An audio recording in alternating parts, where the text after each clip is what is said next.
Morning everybody. Hello, అందరికీ నమస్కారం. Muscat నివాసులు అందరికీ నమస్కారం. And I feel great. నాకు చాలా చాలా ఆనందం ఉంది. ఇది నా రెండోసారి ఈ సభ నేను అటెండ్ అవ్వడం. 2004లో ఫస్ట్ టైం నేను వచ్చాను తెలుగు కళా సమితి ప్రోగ్రామ్కి. And I feel very very happy. మళ్ళీ 2008కి ఇక్కడ మళ్ళీ ఉండటం అన్నది I take it as my honour. Thank you.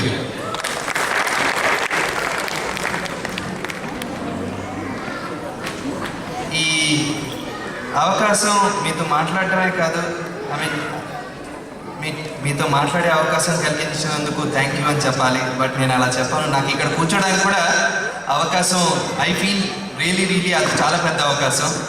Because Telugu కళా సమితి ఆర్గనైజేషన్ ఈ ప్రోగ్రాం పేరు కళాంజలి. మరి ఈ కళాంజలిలో కళ గురించి మాట్లాడుకుంటే I feel great amount of pride. నాకు చాలా చాలా గర్వంగా ఉంటుంది. ఒక్కోసారి నేను ఒక కళాకారుని అన్న ఒక ఆలోచన నాకు వచ్చినప్పుడల్లా I feel very happy because I'm an artist, film artist or mimicry artist or singer. మా అందరికీ కళామ తల్లి బ్లెస్సింగ్ ఏమిటంటే, ఇప్పుడు నేను ఎయిర్పోర్ట్ నుంచి దిగినప్పుడు నన్ను చాలా బాగుంది, చాలా వెచ్చతనంగా మీరు రిసీవ్ చేసుకున్నారు. అలాగే మన ఇంటికి ఒక చుట్టాలు వస్తే, మన ఇంటి వాళ్ళు వస్తే, మన బ్లడ్ రిలేషన్లో ఉన్న వాళ్ళైతే ఒక వామ్త్ ఉంటుంది, ఒక వెచ్చతనం ఉంటుంది. వాళ్ళు మాట్లాడుతుంటే వినాలని ఉంటుంది. వాళ్ళు జోక్ చెప్పకపోయినా నవ్వుతాము. కానీ కేవలం బ్రదర్స్, సోదరులు నాగభూషణం గారు అండ్ శ్రీధర్ గారు, particularly we are blessed with this real big blessing. మనం మాట్లాడినా, మనం పాటలు పాడినా, మనం ఏం చేసినా, ఎటువంటి ఒక బాండ్ అంటే ఎటువంటి ఒక డిస్టెన్స్ కూడా లెక్క చేయకుండా, మస్కట్ అయినా, హైదరాబాద్ అయినా, యుఎస్ అయినా, యూకే అయినా, ఎక్కడైనా మీరందరూ రియాక్ట్ అవుతారు, మీరందరూ చప్పట్లు కొడతారు, మీరందరూ ఎంటర్టైన్ అవుతారు. దానికోసమని నాకు ఆర్టిస్ట్గా నాకు ఈ లైఫ్ నాకు వచ్చినందుకు నేను నిజంగా గర్విస్తున్నాను. Thank you.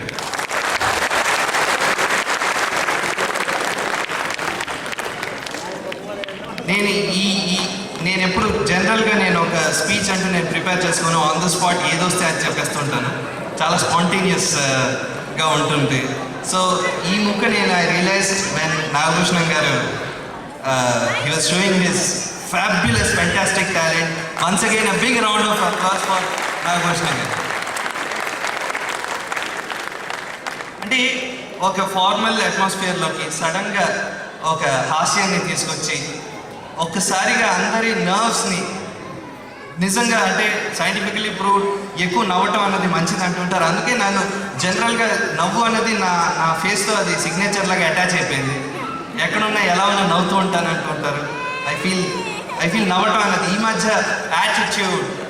యాటిట్యూడ్ ఎంత వచ్చినా కానీ ఐ థింక్ నవ్వుతూ ఉండటం అన్నది ఇట్స్ అ రియల్ బ్లెస్సింగ్. నవ్వగలగటం అన్నది బ్లెస్సింగ్, నవ్వించగలగటం అన్నది దానికంటే మించిన పెద్ద blessing.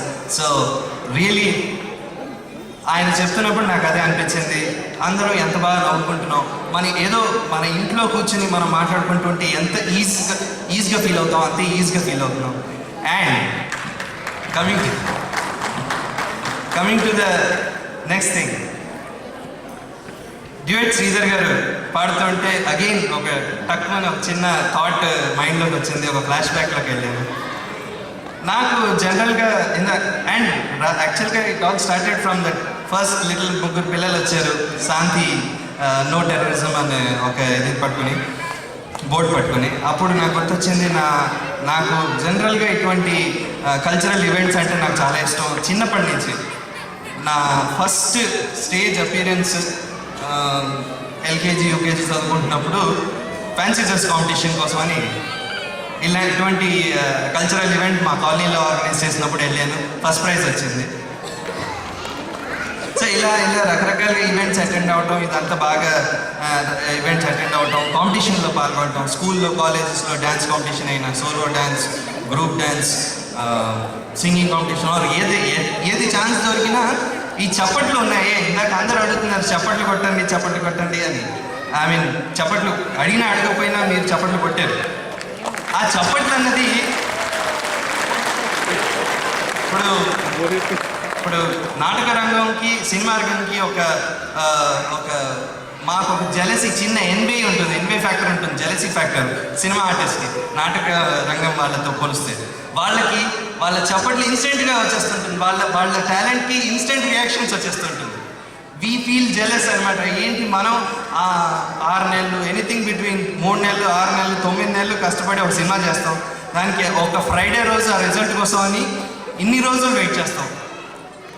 I think Sridhar garu, Nagabhushanam garu, they are blessed with great talent and ఇన్స్టెంట్గా మీ రియాక్షన్స్ మీ చప్పట్లు పెట్టి that is a great amount of energy. So నాకు ఇట్లా కాంపిటీషన్స్ అటెండ్ అవ్వడం బాగా ఇష్టం ఉండేది. స్కూల్ కాలేజ్లోకి వచ్చేసాను. ఇంటర్మీడియట్ ఆ టైంలో హైదరాబాద్లో కంప్యూటర్ క్లాసెస్కి వెళ్తున్నాను. సో మా కంప్యూటర్ అకాడమీ దీంట్లో ఒక కాంపిటీషన్ అండ్ ఆ కాంపిటేటివ్ స్పిరిట్తో సింగింగ్ కాంపిటీషన్. నాకు ఒక చిన్న ఇది ఉండేది singing. I use to like singing, not that I'm a good singer, but పాడటం అన్నది ఎక్కడో అంటే పాడటం అయినా డ్యాన్స్ చేయడం అయినా స్టేజ్ మీద ఉండడానికి అవకాశం కావాలి అంతే. All for that reason. So అటువంటి ఒక కారణం కోసం అని చెప్పి I did what ever possible. So Sridhar గారు, I gave my name, I enrolled my name for singing competition. రెచ్చిపోయి వీర లెవెల్లో రెచ్చిపోయి అక్కడికి పేరు ఇచ్చేసి ఇప్పుడు ప్రైజ్ నేనే కొట్టాలి అట్ ఎనీ కాస్ట్ అని చెప్పి అతి డిఫికల్ట్ సాంగ్స్ ఏవి ఉన్నాయి, ఏది పాడితే జడ్జెస్ ఈజీగా ఇంప్రెస్ అవుతారు అని ఆలోచించి మెరుపు కళలో వెన్నెలవే వెన్నెలవే అన్న ఒక పాట. ఐ థాట్ ఏమండి lovely song. I mean, do you agree? Once more.